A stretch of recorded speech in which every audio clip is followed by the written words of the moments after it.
Hey YouTube, it's ShryphonX here. Today we're going to be talking about One Piece Chapter 1158.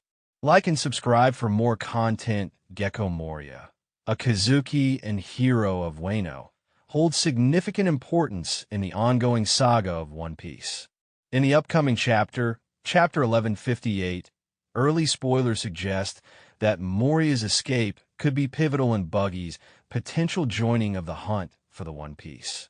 This is because Moria possesses the unique ability to decipher poneglyphs, making him a formidable Kozuki. In the preceding chapter, Shikyaku arrives on Hakanosu, transforming it into its treasure. Meanwhile, Harald is presented with a proposition by the Five Elders, which demands his killing of rocks to enable Elbaf to join the world government. The chapter's title, Rocks vs. Harald, hints at the impending confrontation between these two characters. A significant revelation unfolds in Volume 40 of the Oni Child Yamato's Golden Harvest Surrogate Pilgrimage. This volume finally reveals the name of the nameless hero who valiantly fought against Kaido. The hero's identity is revealed to be Kozuki Moria. This revelation holds immense importance as it sheds light on Moria's deep connection to Wano and his role as the catalyst that opened the doors of Wano to the world, particularly the audience of the real world. Interestingly, the name Gecko in Japanese is the reverse of Kozuki. Yeargong equals moonlight equals light moon when you read it in English. You pronounce Moria's surname Gecko simply as Gecko or Gekao. In Japanese, it is read and pronounced as Gecko, which sounds similar to the term Yeargong, moonlight. The two names are so similar that Japanese audiences might have immediately assumed that Gecko Moria is actually a Kozuki. This is especially true when we receive raw information directly translated in this manner, suggesting that the name would indeed be read as Kozuki Moria. However, Moria's connection to Wano is still not far off. Gecko is a lizard, and Kaido's ally, Hanafuda, collects ancient zoans. Many of Kaido's men also use lizard-related devil fruits, including Kaido himself in a way. Additionally, recall that in Chapter 1154, Can't Even Die, the grave was said to belong to a hero from the West Blue who was raised in Ringo. There's only one relevant character who arrived in Wano and happened to be born in the West Blue, Gecko Moria. This chapter also reveals that Rocks is the father of Blackbeard. So, in a way, the cover story for that chapter was already setting up something just as significant. Now we understand why he plays a crucial role in the Wano country arc. Not only did he steal the body and sword of Ryuma, the national hero of Wano, but he was also defeated by Kaido, the colonial ruler of Wano. Ringo, Ryuma's home region, and the Kozuki, the ruling family of Wano, all contribute to the story. The Kozuki line, under Oden and Sukiyaki, is descended from the legendary swordsmith Kotetsu, who crafted Zoro's Sandai Kitetsu and Aim no Habakiri, the sword currently wielded by Momonosuke and inherited from his father Oden. Moria also faked his death when surrounded by Doflamingo and the pacifistas after the Marineford arc. This wasn't his first time doing so. He had previously faked his death to prevent anyone from his homeland from ever finding him, both for his protection and theirs.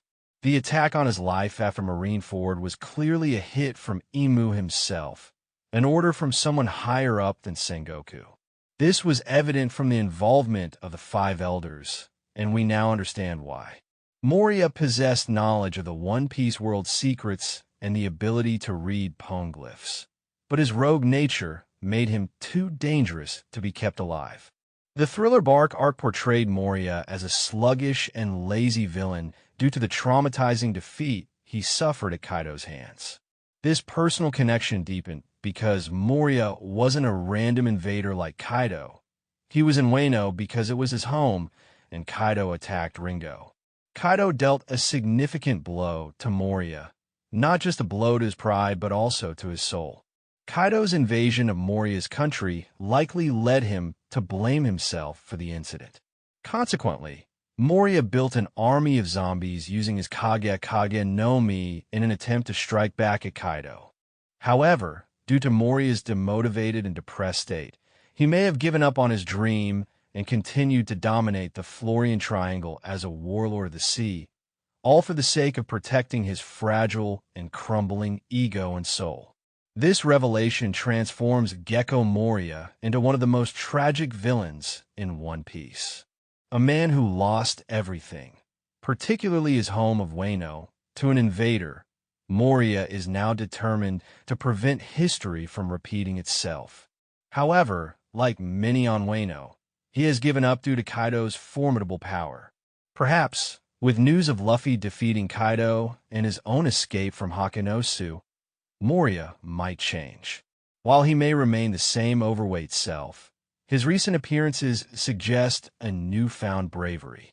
He has faced an emperor like Blackbeard, the son of Rox D. Zebek. If he has escaped, the most likely destination for a former warlord would be Buggy's Cross Guild. And since Moria is a Kozuki, 40 years ago, Roger visited Pirate Island and met Rox. They agreed not to fight in Shaki's bar. Rox fell in love with a woman and stopped loving Shaki. They had a newborn baby, who turned out to be Teach. Meanwhile, Shaki was suffering from lovesickness due to Rayleigh. This could explain why she retreated to Hakenosu, seeking solace from her heartbreak. This revelation might also dispel the claim that Rayleigh and Shaki are Mihawk's parents. The timeline makes sense. Harald accepted the Gorosei's offer and went to fight Rox. A clash ensued, their haki colliding, and they were both knocked out, ending their friendship. 39 years ago, Garling discovered something intriguing in God Valley, something he was certain Emu would appreciate. There, we see a red-haired woman with 2 children, Shanks and Shamrock, though her face remains hidden. This revelation sheds light on how God Valley was chosen for the native hunting competition. Thus, Garling sets the stage for the upcoming God Valley incident in the next chapter. Thank you for watching this video. Please like and subscribe for more content. ShryphonX out.